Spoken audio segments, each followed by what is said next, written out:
नमस्कार रसिको, मी श्री प्राणिक स्वागत करतो तुमचे आठवणींची ओंजळ या चॅनलमध्ये. शॉर्टच्या या सिरीजमध्ये आपण ऐकत आहोत जगदीश खेबुडकर यांच्या आठवणीतील काही किस्से.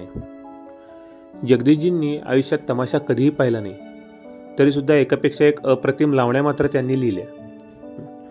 भालजी पेंढारकरांच्या मोहित्यांची मंजुळा या चित्रपटासाठी देखील जगदीशजींनी गाणी लिहिली.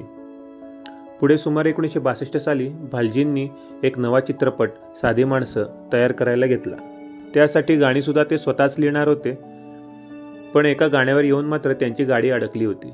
त्यांना काही सुचेना. त्यांनी सरळ जगदीशजींना फोन लावला. जगदीशजी त्यावेळी शाळेमध्ये शिकवत होते. जगदीशजींनी फोन उचलताच भालजी म्हणाले, "जगदीश, असशील तसा ये बाबा." आणि जगदीशजींनी पुढचा मागचा काही विचार न करता सरळ सायकलीला टांग मारली